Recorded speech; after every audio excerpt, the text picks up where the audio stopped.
Spasvidanya, my fans, and welcome to our Russian-themed holiday curse voice-powered spectacular Smite Holiday Cup event, ornaments, and snowflakes. Guten Tag. Hello. Thank you for joining us. My name is hi-rez, that's Drybear, and we will be your commentary team for the remainder of the day and the previous portions of the day and the day as a whole. We are wearing our Christmas sweater finest. You can't see it, but I do actually have a pattern on mine. It's like an Argyle print. It looks comfy. It's a 100% cashmere sweater. Really? I bought it at the thrift store this morning. It looks comfy. It is pretty comfy. Honestly, this is one of the more comfy casts I've had. I'm wearing sweatpants and a cashmere sweater with I think a GNW land. Shout-outs to Havoc. There you go. There on the bottom. So. And normally we're in suits, and we have to kind of dress up. But this is the holiday version. This is the Holiday Cup. Of course, voice. And we're hopping to the next game, which is going to be the semifinal round. It's going to be Team Dignitas in its entirety, minus Zatman, actually. So Zatman stepping down, of course. For those of you who may have not seen them since their last major competition, but Zatman has stepped down, and Anatoly has been moving into that hunter role. So we'll see how that goes for them. Yes. Across the way, we got 5 angry men staring at them. Dignitas, for real, going up against the 5 Angry Men. And well, as we mentioned, while not the traditional 5 Angry Men lineup, they are still 5, and they are still angry. And they have some of the original Angry Men and some new, angrier, newer men. Yep. Well, Cirquet is going to go away. Nox going to go away. 2 more bans to be made by 5 Angry Men and Team Dignitas, and they're getting ready to roll here. We've got snow coming down from above, so it's a very cold and chilly day, and so, of course, they're getting rid of all the females. Yeah. Yes. Isis locked away. Cirquet locked away. 5 Angry Men about to make one more selection. Will it be a woman? No. It will be a man who did traditionally in his lore also love men. Did he? Kind of womanly, a little feminine. Yeah, Sylvanas. Sylvanas' real lore. You know about Sylvanas' lore?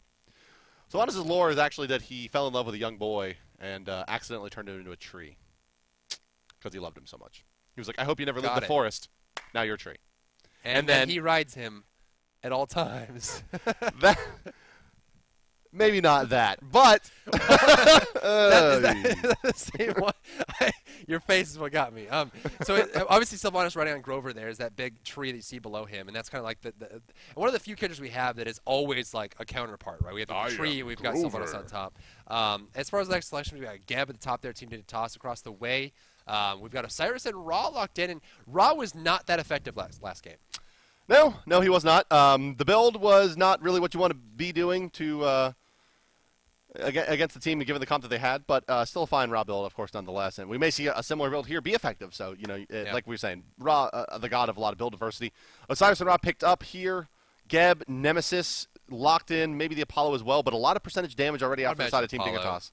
I mean, it's Anatoly, right? So Anatoly moving into that hunter role, I imagine you go for the top-tier hunter pick. Apollo, so versatile, and it's really easy to make him work for as much as you want him to work for. Nemesis is going to be locked in as well. And across the way, one more selection for 5 Angry Men. Will they pick up a ROM here and just make sure they have it, or will they look for something, maybe even for the support role before? Grab Athena before she's gone? Hercules. Possibly. Maybe? Like, just because of how high priority he seemed to have been. Shout-outs to Kevin. There's a buzzing in our ears, so we're trying to get rid of that. Oh, is that what it is? Is the buzzing going through? I guess. Oh, yeah. Kevin's working on the buzzing sound, guys. Buzzing. As Kali gets selected by the 5 unhappy gentlemen. So Kali locked in. Kali plus Osiris, that's a lot of physical late-game right-click. Damage, yeah. Or left-click, I guess, as it were in Smite. Maybe a hunter ban here from Dignitas, probably a ROM, I would imagine. There's a Giannis on the side of 5 Angry Men as far as they haven't selected any mages yet, so Giannis is a great character to remove, especially with the power of his ultimate across the map. We've seen the Dignitas spaceship or dropship come through. Neith's going to be banned out in place of Rom here for Dignitas, and over to 5 Angry Men to make their selection. I imagine it'd be Rom. That was a weird ban. Rom. That was a really weird ban, actually. I mean, they've got Osiris, Kali, Ra. I can't see them capitalizing too much. Yeah, I don't see them drafting the Bastet and like really making up the really with the Neith ultimate there. All right, a good question. Vulcan and Vamana being taken a look-see poo. Vaman. Vulcan and Vaman. Oh, so yes, the buzz is going through. So we do apologize for the buzzing if you guys are able to hear that. Unfortunately, we're working on get that sorted out right now. Kevin was just crawling around getting all the wires out. So please bear with us as we get that sorted if you're still hearing it. We've got Icky Sticky for 5 a.m. looking to make that last pick here for them. They do need what looks like a support, unless Osiris is going to play support. It's very uncommon. But whoa! Sorry, as I topped the mic out there, guys, I got excited about the Croc. The Croc. The Croc rocks. And Sobek, yellow Sobek. That's a crazy card he's got going on there. But old Sobker, he's going to be bringing his lizardly wiles to the game here. Yeah. In the lane with Rom going up against Geb and Apollo, hard to say there's a big advantage there. Like they have a really good matchup, honestly. Later in the game, though, making his way to the backside of the fight, finding a kill onto that Vulcan maybe could help break things open. And well, with a dash can maybe help control the Nemesis a bit. But we'll see exactly how that does go down, ladies and gentlemen. We'll try to sort out this buzzing for you. We love you, we miss you, and we'll see you again in just a few moments as we wait to get into the game. Spectator will take about 3 to 5 minutes. Au revoir. We'll see you then. Das Vidania. Tschüss. Bis später. One match begins now. Ladies and gentlemen, Team Dignitas versus the 5 Angry Men, and it is Team Dignitas proper, not Team Dignitas Yella. And away we go. Away we go. We're getting ready to jump into this. And we've got Gab moving up the left side of your screen, putting a ward down in front of the Gold Fury. A little bit safe, actually. Generally, you see the wards go on the opposite side of the jungle. Just get more vision of what the enemy team is doing, not so much when they try to invade, but they're actually invading right now. All 5 of them. He's going to spot 4 members of 5 Angry Men running across this ward before anything happens. And so dared to care about the placement of his ward and spotted all the 5 a.m. Angry Men. Well, how will the 5 Angry Men fare against a significantly less angry Dignitas? Although definitely not happy Dignitas. As you can see, Suntouch playing here in for Gnaw. There you go. And Anatoly now in the starting position instead of Zapman. Whew. Well, if you're doing your best Gnaw impression, you may as well play Vulcan. Pick that up and put it in the mid lane. Across the way, we did see a very strong performance from 5 Angry Men 2 rounds ago. Icky Sticky playing that support, so we grab it up. So they're going to be running that one through as well. Raw getting picked up here for Mace and used. So Paradox is playing ROM. So they got a lot of long range potential, but I think that you have that weird transition, right, where Kali, Osiris, and Sobek are all characters that can be very inefficient if you miss one ability. Oh yeah, Sobek for sure. Yeah. Yeah. Like, you mean you dash in and then all of a sudden you just kind of knock everyone away from your team because you missed, and then you're dropping VVGOs. Yeah, so I think there's a lot of opportunity for risk here for 5 Angry Men if things don't go their way, right? And once that transition state where look across the way, I mean, if Nemesis misses everything, she still has her auto attack. Same thing goes for Mana. And Vulcan, again, has very short cooldowns. So you miss anything, you got the turret, you've got recovery, where there's not a whole lot of recovery inside of 5 Angry Men. So keep very close eye on the accuracy of abilities for 5 Angry Men as they get ready to transition into mid-game. Well, I don't think the mid game is particularly strong here for 5 Angry Men. They're a little bit more situated towards that later stages. Osiris and Kali both doing a bit better, at least towards the end of late game. Shinsai's are both of them very, very important items, and the Nemesis a little bit earlier focused.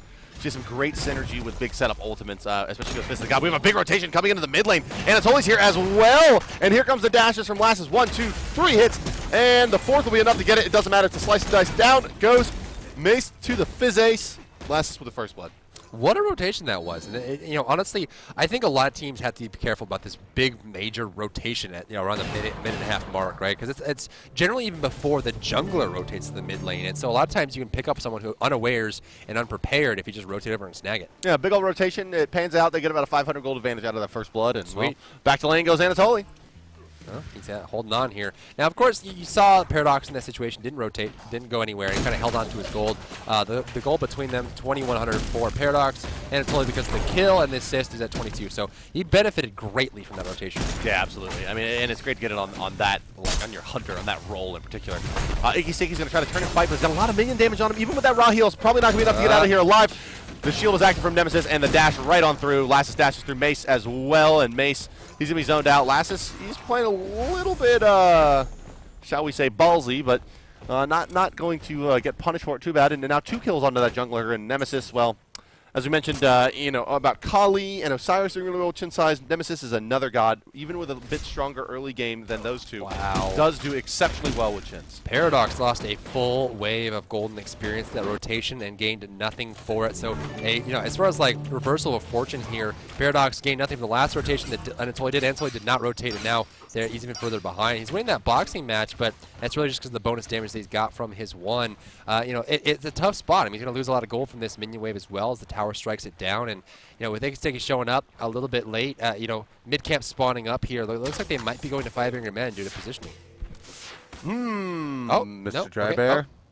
Only if he almost went home, but it looks like they need to go for it. Well, 2 kills in the last instance early means that Homofei is not going to really be able to do much boxing with him at any point in this game.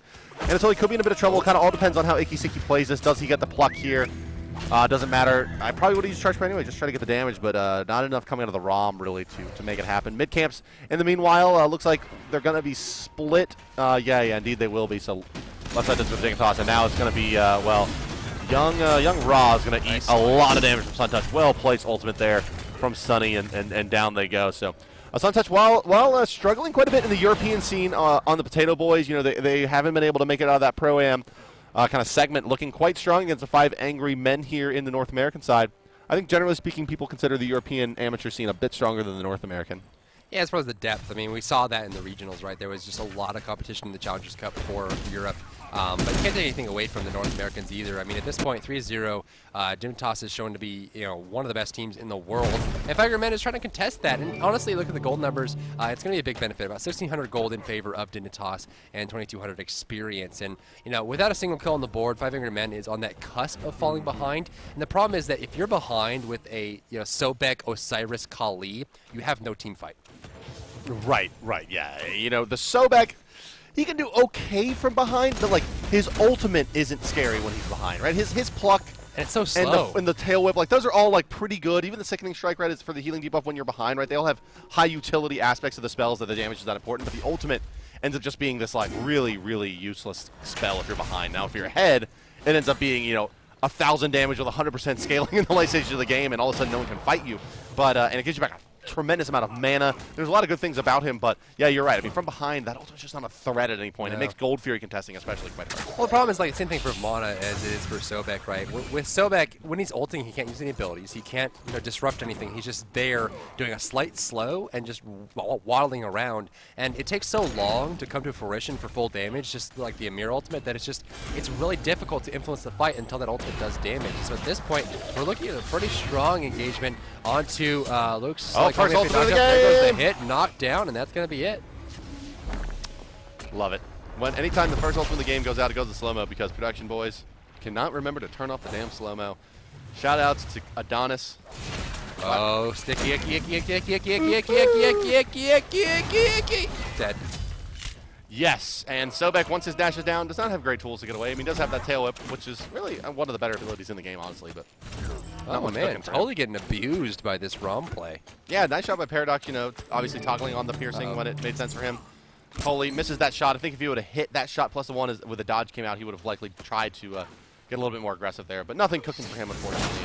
And that's the end of that engagement. In the meantime, Last escapes with his life again as Homofei looks just desperately for really anything to get cooking. Wow, what a big play there. I think at this point we've got a strong play from Dignitas. 5-0, 5 Angry Men down by 5. We see on the left side Paradox is holding on, right? That could be the shining light for 5 Angry Men is the fact that Paradox is doing well in his lane. 23 stack. Oh, this is unfortunate. Slightly behind Anatoly just due to the gold and the kills, but unfortunately, Paradox has just made it home for the second time and finished off his gloves. He was stuck in that lane for so long he couldn't finish the gloves. 30 stacks behind. 30 stacks behind. Jeez. That's all. I mean, it's a lot of damage, which makes the boxing quite difficult, but it's a lot of lifesteal, maybe more importantly, with the stacks maybe contributing most of the lifesteal progression. So he's going to have a very, very hard time boxing Apollo. That last kind of skirmish between the two of them goes very differently now that the Dev's gloves are starting to get stacked. Right. Well, 7 minutes into the match, mid lane is being aggressed on here. Look at the Sun, hoping he's going to find it. Geb Shield in response. Steering Pain going to be absorbed almost entirely by that Geb Shield. So Dedicare with that flick of the wrist, able to control it. On the right side, it's Slap versus Slap. It's Vamana versus Osiris. Nothing really to be gained here. Xing looks like he's getting a bit of an advantage as far as the gold gained, though. He's sitting at 4,600 across the way. We've got 4,100 there for Rush. So definitely a tough call, especially given the fact that Vamana arguably could be the stronger carry in the late game. Yeah, Osiris should probably, if you're the better player, the Osiris matchup is, I'd say this is pretty close to a Vulcan ult, big boom. Yeah. There goes the dot. Icky sticking going to find some damage there, going to milk him in the tower, but there goes the shield. Retribution is active, and there goes the knock. No backfire, but another kill for Dignitas. Yeah, so kind of going back to the thought, like, I think that this matchup between the Osiris and the Vamana is probably a 6-4 for Vamana. But it goes 6-4 the other way, I think, if you have a lot of experience on Osiris, right? He's just kind of hard to play in this matchup, but... Rumble on the Gold Fury. Damage coming down. Dedicare in trouble. Dropping low, but there looks like they can secure the Gold Fury. And even though they had it warded, there was no reaction. Yeah, there wasn't much they could do besides that Rom ultimate there. And yeah, it's like I was saying. I mean, like, assuming perfect execution on both sides, I think it's probably a 5-5 or a 6-4 to Osiris. So Rush struggling a little bit here. And Xing not really known for his dominant shutdown solo lane performances where he gets ahead. So I think that indicates even more that Rush is struggling. And Rush has been around in the pro scene for a long time in the solo lane, but never really made it onto a top team. Played for Denial for a long time, but was replaced. And I think maybe here you see a little bit of shades as to why. Like, he's leaving the Xing in the lane, which historically has not been a strong position for Dignitas. Well, I mean, like you said, Vamana's very safe, right? So anytime Osiris gets close, he can clear the path to get out. Meatball a little bit short there. Looks like he's going to pick it up, but good rotation and attempt from Dignitas. When you see Icky come through the mid lane and try to rotate through Sun Touch, there is the tail first. Charge Spray is not going to use this. Oh, almost grabbing that, but the turret will block it. That's a beautiful play by both of them, actually. A little bit more on the advantage of that turret. At this point, 6-0, we've got a very strong lead of 4,100 gold for Team Dignitas. Looking at the damage numbers, it is all Dignitas, in fact. Look at all that blue at the top. Yeah, there's blue at the top of that graph and several others, I'm sure. Dedicare throwing a little bit of taunt there. Looking at net worth, which is another great graph to look at. We're talking about Vulcan ult. Oh, erased. That's a cooked crock. Suntouch has had great success with these ultimates. I mean, normally it's Snoopy that we see, and maybe Lobster, I think, are the two that stand out to me as, like, high percentage Vulcan ult. But Suntouch has been great so far, but net worth belongs entirely to Team Dignitas here. They hold all 5 of the top positions. Man, it's a lot of damage so far. Look at the net worth. It's all blue. Even Geb is out farming the Paradox across the way in that ROM roll. 10 minutes, the Fire Giant will be crawling out of his hole in 2-1, and there is the Fire Giant.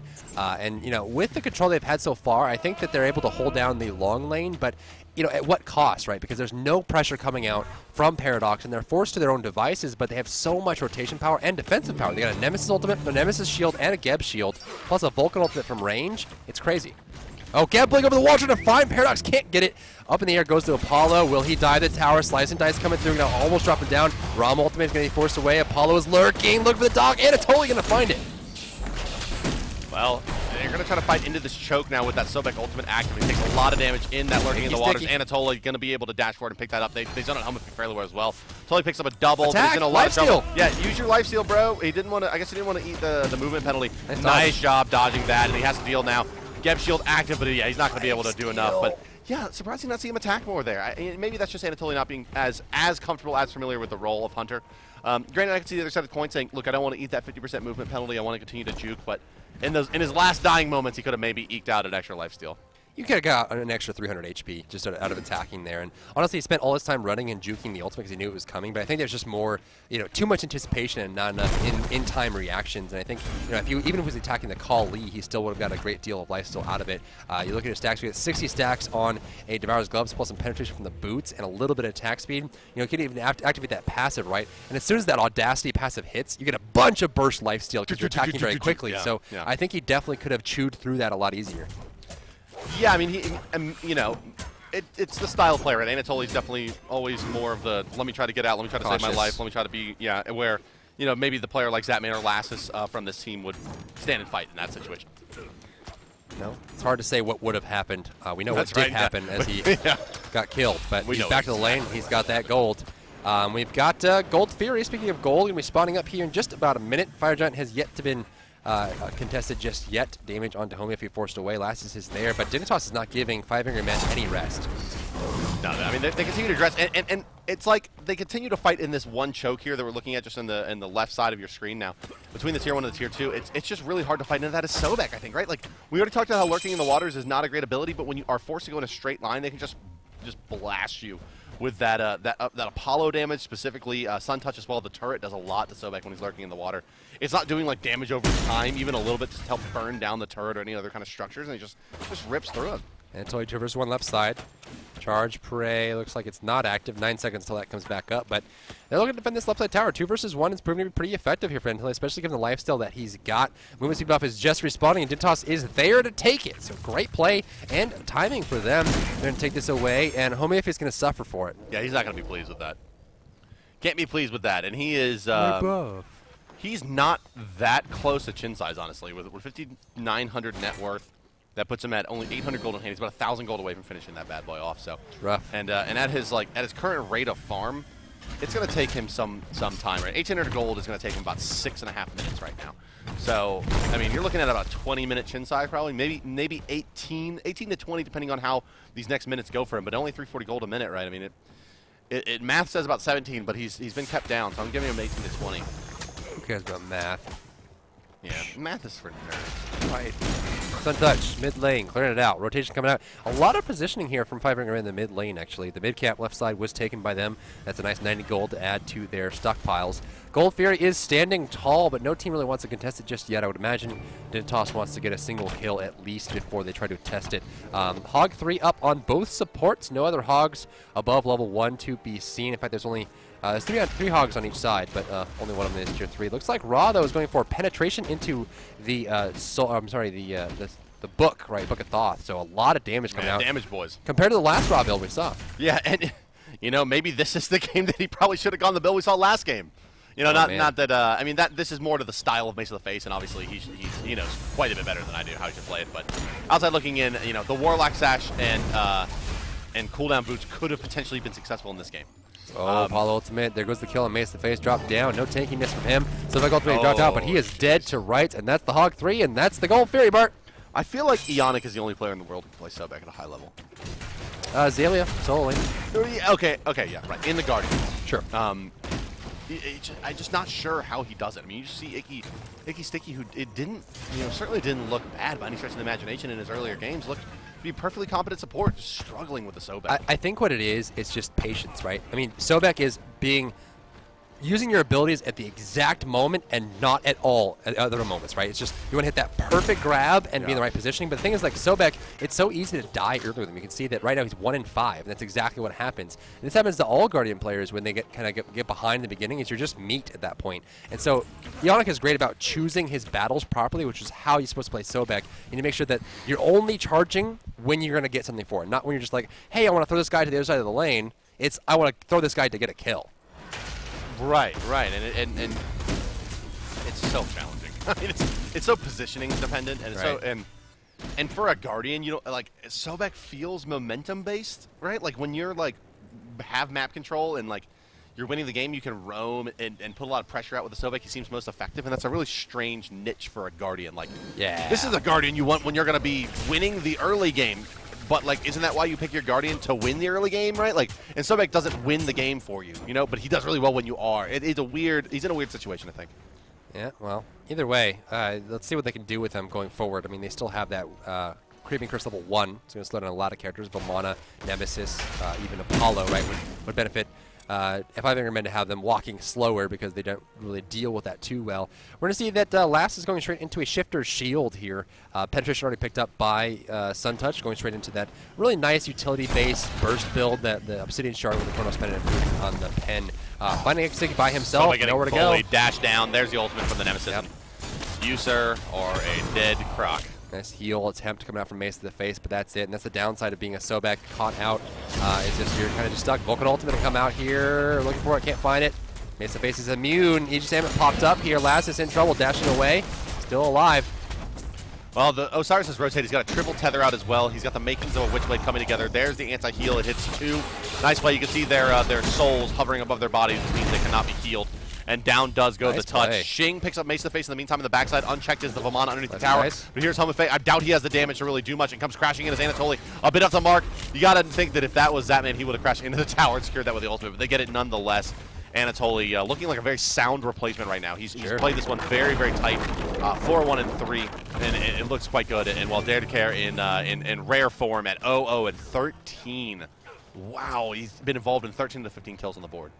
Well, I think the main difference we're seeing here between Anatoly versus Zatman as far as their lineup goes, right? Zatman is highly active in the early stage of the game, whereas Anatoly is more, I'll be there if I can or if you need me to, but otherwise I'm going to play it very safe. I'm going to sit back and farm. And so Anatoly's kind of playing the hunter as in, I'm going to be your pocket pick for the late stage of the game, whereas Zatman's like, I'm going to be active all game long. And we've seen, just like the last game, Zatman just go off and top the damage charts all game long, whereas Anatoly's like, I'm just going to be your guaranteed damage late game. Yeah, and, well, look at the build. Let's look at the build from young Anatoly here. Now, will we see the crit come out, or will it be like what we saw from Zatman last game, where he built in the chin size after? It's got to be crit. I mean, you've got Kali, Ra, and Ram across the way. Those are easy crit targets. Maybe against the Osiris, you might want something a little more pen or shred with that chins. But I think that Icky Stick is so far behind that you don't need to worry about pen or a shred. Yeah, as much. Okay. So just go for that crit, get the kills, and be done with it. We'll see shortly. He's 1,500 gold, which means he can buy the short sword, or he can go into that balance blade, and we'll know as he is recalling. In 3, 2, 1, it is short sword, so it will be the crit build. Yep, gotta be that crit build. So rotation come out, gonna find Icky Sticky in the jungle. I just like saying his name. Gab ultimate coming through the blink. There's the blink. Look for the damage on top of Icky Sticky, force him back to the tower. There's a weakening curse from the creeping curse. Should be enough to save him. Indeed, it is. Vulcan ultimate is not used just yet. Thought I heard it. That must have been the Nemesis ultimate in my ears. Homeopathy forced back to the tower, and they got that blue buff. They got it. Worth. Yeah, blue buff. Oh, they're gonna assault the tier 1 here. This is really where they're on the side of the map. And there's not much that a Ram and a Kali are gonna be able to do. They are not resilient nor AOE clearer. So down they go. Speaking of resilience, Shing clears the path out of Rush. And we saw before, Shing was just dominating the lane, whereas Rush is now in control. Got that Witchblade up, which is helping a ton, whereas Shing went down the damage build, going at chin size. So that's the major difference, right? The Shred's going to help Shing, but I think that the fact that he's got the stun and the slow makes Rush able to control this 1 versus 1. Ooh, nice counter. Shing was back and they got stopped, forced away by Shing. Shing's going to head on home again. Rush going back to the jungle. But look at the blue dots on the map. So many wards placed by Dignitas. In fact, if you look at the wards placed right now, 13 placed by Dare to Care. A lot from Icky Sticky and Rush, but the rest come from Dignitas. Yeah, overall, I mean, Dignitas is in firm control of this. That's right. Well, a lot of this comes down to the 10,000 gold lead, right? So, the fact that we see that many wards placed by Rushed and Icky Sticky is really kind of tribute to how much they focus on securing. Ultimate coming out from Vulcan, not going to land. Looks like Homie is out of the fight. Icky Sticky's used his ultimate there, and he looks like he's dead to rights. Yeah, he's not getting out of that one alive, and that's just been the story of the game for Sobek. Just getting had. They've had their way with him now. They have. They've made all sorts of accessories by now. Boots, handbags, rugs. Gator belts. Yep, he keeps respawning, they get more. The Gold Fear's going to be started up here by Dignitas. Rotation coming out from 5-finger men. Shing doing a great job of zoning them out here. Rommel will do the damage here onto Mace to phase. One more stomp will do it. He just buys time, but not enough, I'm afraid. Slice and dice. Lassus steals that kill away, and Shing disengages. That's going to be it. So, the Gold Fury is dropping down. There goes the surrender from 5 angry men. I imagine they are now more angry about that 17-3 loss to Dignitas, but Dignitas is looking really strong. Interior crocodile alligator. Right, that's right. As it's a Little movie B would theater say. as you're watching this show. I drive a Chevrolet movie theater. That's right. Well, my friends, that does conclude our semifinals round. We do have a replay of Vamana. Let's take a look-see-poo at how Shing made it all happen with Vamana. And, well, like most Vamanas, he makes it happen by holding down the left button. And the W. And the W. You need the W key. W and left click. But no, we're looking at the body block here, actually, that prevents Lassus from going down here. Really, really nicely played, honestly. So he just kind of sticks in here. And he just generally is a fat dude, right? I mean, he's just like, you cannot pull Lassus, and now I'm just going to walk you down with my ultimate. And, well, you can kind of see what lurking in the water does. It looks like he actually canceled his ultimate there just to use the Gets ability. slow, moves Smart forward, play. and then now prevents him from moving in. Nice job. A couple of nice body blocks from Shing. Great positioning in that last fight. Yeah, so some people may not know, but when you're up in the ultimate for Vamana, if you've never played him before, you cannot use any of your abilities there. So Shing actually, you can right-click at any time to cancel. It looks like he canceled that ultimate just to be able to use his abilities to get the catch abilities up back, and get the for sure. slow off. So beautiful play. Yeah, a really nice individual effort from Shing there. And, well, it gives Dignitas an advance into the finals, where I believe they are going up against the Cognitive Boys, if I'm not mistaken. I believe Cognitive they Bros. won the other side of the bracket. So, Yep, that's right. like many weeklies before it in North America, this one will end with Cognitive versus Dignitas, and, well, couldn't ask for a better best-of-3 matchup, guys. A little preview, perhaps, of how Cognitive's going to play at Worlds. We'll see. Don't go anywhere. We'll be back with the finals in about 10 minutes, guys. Much love, and we'll see you then. Good day.